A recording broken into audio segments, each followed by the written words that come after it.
Tulkuram and myself went to India together.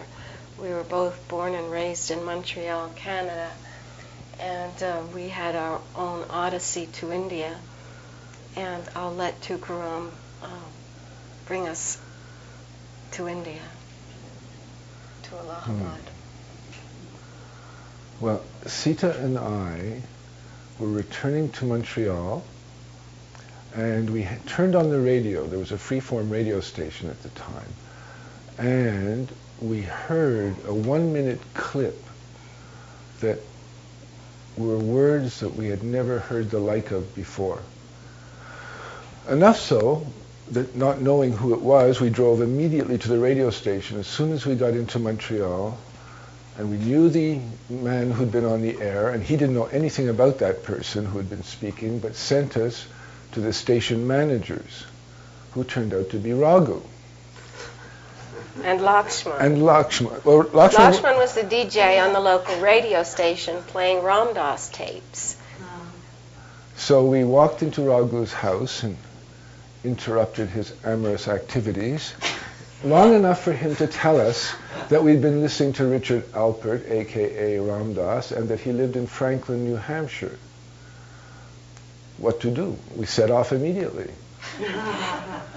We got there, and after some days, we got to see him because he was out of town, and had a short interview. But even before we returned to Montreal, we felt that it wasn't enough. It was unsatisfactory in some way. But Ram Dass did promise to send us our sadhana's beginner kit, which he did keep his promise, and a few days later, in the mail, arrived a package with 2 New Hampshire pine malas and a picture of Ram Dass, Haridas Baba, and Maharaj-ji, which became like our ancestors put on the mantle. And so we began with, we had our kit. We had a kit, but it wasn't somehow enough. So we returned to New Hampshire. This time as a pilgrimage. We had my brother drive us down part way, and then we were going to walk down the ridge of the Presidential Range to Franklin, New Hampshire. Well, we got to Franklin, and I'll spare you the details on how that happened. But we got there, and Ram Dass opened the door when we arrived and said, "What are you doing here?" And said, "You know, we did meet, and I wished you a happy life," and so on and so forth. And I said, "Well, there was something. We felt there was something more that needed to be done or said." And he said, "Well, you can go and stay up by the second hole of the golf club. The golf course was on his property," and we did.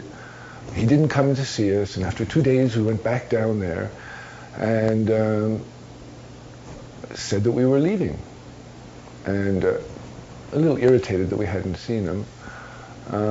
I wasn't in particular. And he said, "Well, where are you going?" And I said, "We're just going, you know." And he said, "Well, what alternatives have you considered?" And I said, "Well, going and not going." So he said, "Stay another night." And that night, it came to us to go to India. So the next morning, bright and early, we charge down the hill, knock on the door, comes to the door, and he says, "Well, where are you going?" I said, "We're going to Montreal, we're going to sell all our goods, and we're headed for India." And he said, "Wonderful. I'm going to be there in 6 months." So we say, "Whoa, great. Where will you be? Can we meet up?" Da, da, da. And he said, "Well, if we're supposed to meet, we'll meet." So we go. We get there to India.